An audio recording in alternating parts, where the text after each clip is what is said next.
Morning students, class 8th English reader, ये आपकी English reader की बुक, इसका section unit 1 section A night voice. आज हम आपको ये चैप्टर एक्सप्लेन करेंगे। Night voice written by sir Arthur Conan and dial.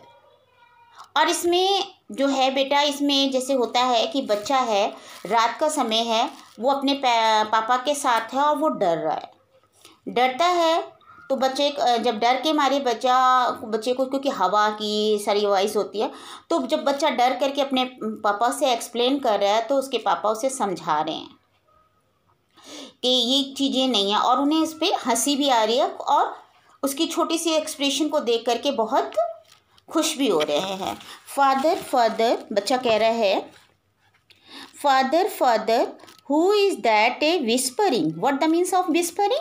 Whispering मतलब होता है स्पीकिंग वेरी सॉफ्टली, बहुत धीमे से बोलना, इतना धीमे से कि जो थर्ड पर्सन, जैसे हम 2 पर्सन्स तो बातें कर रहे हैं, थर्ड पर्सन उसे सुन भी ना पाए, इतना स्लो बोलना, that is the whispering.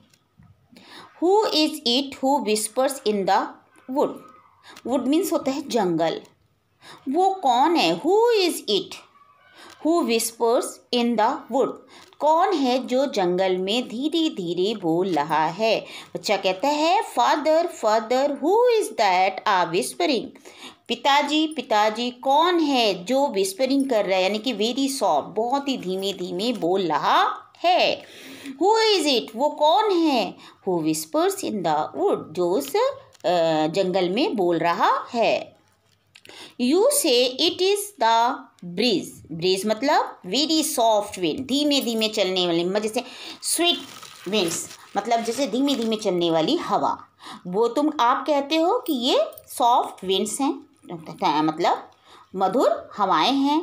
As it sigh among the trees, और जैसे हम सांस लेते हैं तो आवाज़ होती है ना, जब हम सांस लेते हैं धीरे धीरे, वैसे ही जब पेड़ों में से हवा चलती है तो ये पेड़ों के सांस लेने की, उनकी ब्रीथ की आवाज़ है, यानी कि पेड़ों से में हवा चल रही है तो वो जो है पेड़ों से आवाज़ आ रही है। But there someone who whispers in the wood, लेकिन कोई ऐसा है, देयर समवन, वहाँ पर कोई है, हु विस्पर्स इन वुड, जो जंगलों में बुदबुदा रहा है, धीरे धीरे कह रहा है, बात कर रहा है या सॉफ्टली बोल रहा है। Father who is that a murmuring.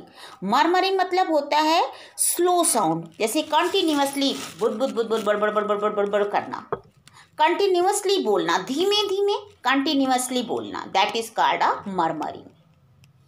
It means slowly, बहुत ही स्लो बोलना, और लेकिन कंटिन्यूअसली जब बोलते हैं that is called a murmuring. Father who is that A murmuring. पापा वो कौन है जो धीरे धीरे कंटिन्यूअसली बोले जा रहा है। Who is it who murmurs in the night. रात में कौन है ऐसा जो रात में मतलब स्लो धीमे धीमे बोलता जा रहा है।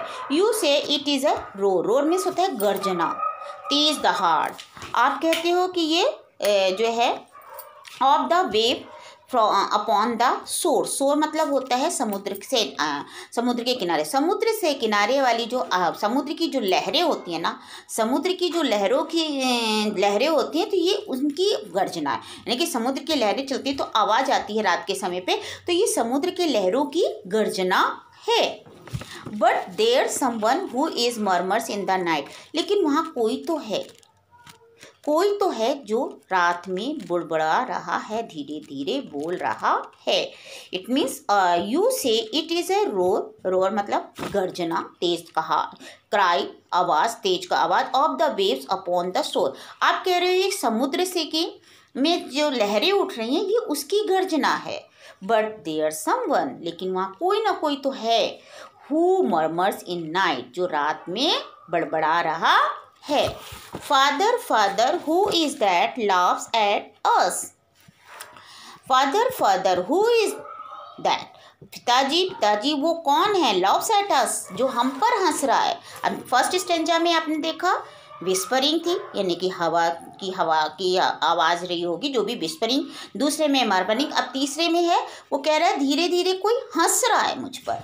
Father father who is that laughs at us, who is it who chuckles in the glen? Of father, let us go, for the light is burning low, and there's somebody laughing in the glen. Father's father, who is that laugh at us? पिताजी पिताजी, who is that? वो कौन है जो हम पर हंस रहा है? Who is that? वो कौन है जो हम पर हंस रहा है? Who is it who chuckles in the glen? Glen means होता है नैरो वैली, संकीर्ण घाटी। और चकल्स मीन्स होता है लाफ क्वाइटली, धीमे धीमे हंसना, बहुत ही मध्यम रूप में हंसना। तो बच्चा कह रहे हैं who is it chuckles in the Glenn? इस सकरी वैली में, छोटी सी घाटी में कौन धीमे धीमे हंस रहा है? Oh father let us go, for the light in burning low. पिताजी अब यहाँ से चलो, लेट अस गो, अब यहाँ से चलो, क्योंकि for the light is burning low. हो सकता है वहाँ पे कहीं जंगल में लाइट जल रही हो, तो ये लाइट भी जो है वो स्लो हो गई है, शाम हो रात हो रही है, इसलिए यहाँ से चलो।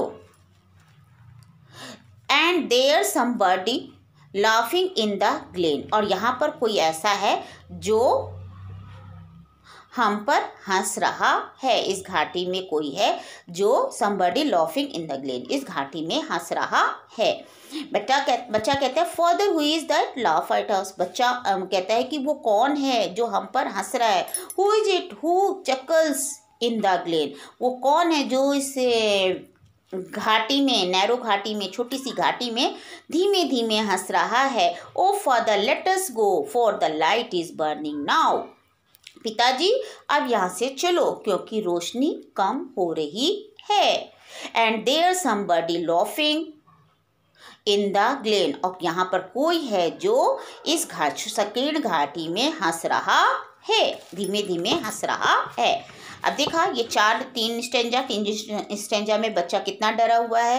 फर्स्ट टाइम में उसे हवा की आवाज़ जो है विस्परिंग सुनाई देती है, दूसरे में मरमरिंग और तीसरे में लॉफिंग। अब चौथे में क्या हो रहा है, बच्चा अपने पेरेंट्स पर नाराज़ हो जाता है कि आप यहाँ पर क्यों बैठे हुए हो, यहाँ से जाते क्यों नहीं हो? Father father tell me what you are waiting for? पिताजी पिताजी मुझे बताओ, आप यहाँ किसका इंतजार कर रहे हो? Why you are waiting for, वहाँ पर क्या इंतजार कर रहे हो? Tell me why your eyes are on the door, आप मुझे बताइए कि आपकी नज़रें जो हैं दरवाजे की ओर क्यों हैं? आपकी नज़रें दरवाजे की तरफ क्यों हैं? It is dark and it is late, रात हो गई है और बहुत देर भी हो चुकी है। But you sit so still and straight, लेकिन आज अभी भी आप एकदम स्टिल, एकदम स्ट्रेट और लगातार बैठे हुए हैं। एवर स्टेरिंग मतलब होता है घूरना। Ever smiling at the door, और कभी आप दरवाजे की ओर घूरते हैं और कभी मुस्कुराते हैं। तो ऐसा क्यों है? बच्चा अब कहता है कि मतलब आप किसका वेट कर रहे हो? For let tell me what you are waiting for, आप किसका वेट कर रहे हो? Tell me why your eyes are on the door, आप ये भी बताओ आपके दरवाजे पर आपकी आवाज़ मतलब आंखें क्यों गड़ी हुई हैं? It is dark and it is late, अब रात भी हो गई है और बहुत लेट भी हो चुकी, but you sit on so still and straight, आप एकदम सीधे होकर के लगातार क्यों बैठे हुए हो? Ever steering ever smile at the door, आप कभी हंसते हो कभी घूरते हो दरवाजे की ओर, ऐसा क्यों है? आप यहाँ से चलते क्यों नहीं हो? बेटा ये पोएम आपकी ख़त्म हो गई, और इस पोएम से रिलेटेड आपका वर्क आ जाएगा, फिलअप्स होंगे, वो आपको कंप्लीट करने होंगे और क्वेश्चन आंसर हम बाद में कराएंगे। इट मीन्स आप खुद फाइंड आउट भी करिए, क्वेश्चन आंसर करने की कोशिश करिए, ओके? और इसकी वर्ड मीनिंग आपको लर्न हो जानी चाहिए। Okay, have a nice day.